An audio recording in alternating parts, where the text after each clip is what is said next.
ce que l'on croyait réservé aux complotistes. Celui du puçage possible des êtres humains. Cette hypothèse de science-fiction n'en est plus une. Dites-nous pourquoi. C'est incroyable. Alors moi j'ai lu ça, j'ai lu l'article de France Info, donc je précise, là, c'est pas je ne sais quel truc périphérique lointain complotiste, France Info quand même, c'est réglo là. Je cite l'article. Les nouvelles puces peuvent désormais gérer, donc des puces de la taille d'un grain de riz sous la peau, peuvent désormais gérer des protocoles de sécurité très pointus.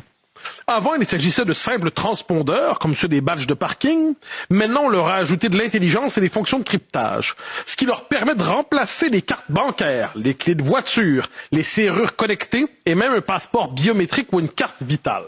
Alors, je m'excuse, on appelle ça, c'est le passage vers le cyborg. Et là, on dira, mais vous inquiétez de quoi exactement? Mais est-ce qu'on se rend compte le pouvoir de contrôle social et de domestication de l'individu qui accompagne ça? Parce qu'il ne faut pas s'inquiéter, le pouvoir finit toujours par s'emparer, pas par je ne sais quel complot, mais c'est dans sa nature des innovations technologiques pour les mettre à son service. Et je redoute, quant à moi, le citoyen hyper pucé de demain qui porterait sous la peau, dans son grain de riz, son dossier médical, probablement aussi peut-être son bilan carbone dans le cadre de la lutte contre les changements climatiques. Bip bip, on peut pas prendre la... Avec le nombre de voyages, c'est autorisé, c'est pas autorisé. Ce qu'il peut manger au restaurant, est-ce qu'il a mangé trop de viande ce mois-ci? Son dossier médical, son dossier fiscal. Alors et avec le monde donc on pourrait dire de la numérisation intégrale de l'existence, avec la disparition de l'argent liquide, avec le fait qu'il soit désormais possible de suivre chacun dans le fichier universel des pucés. Eh bien, je m'excuse, mais ce qu'on voit là, c'est pas du complotisme, c'est simplement redouter l'effet politique d'un changement technologique auquel, par ailleurs, plusieurs consentent.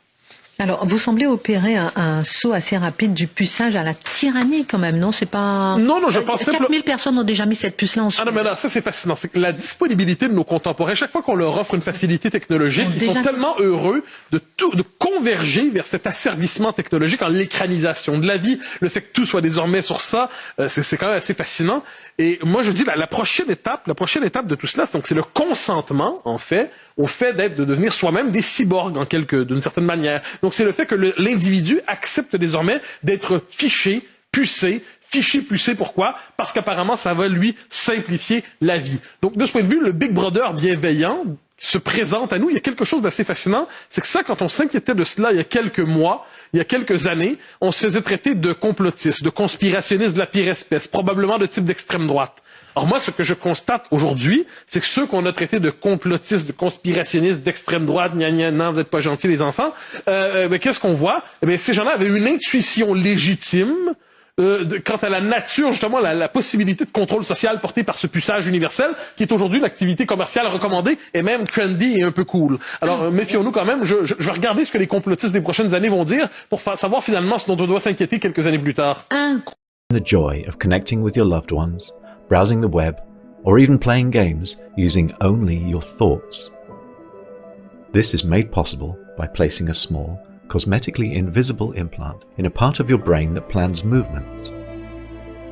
The device is designed to interpret your neural activity so you can operate a computer or a smartphone by simply thinking about moving.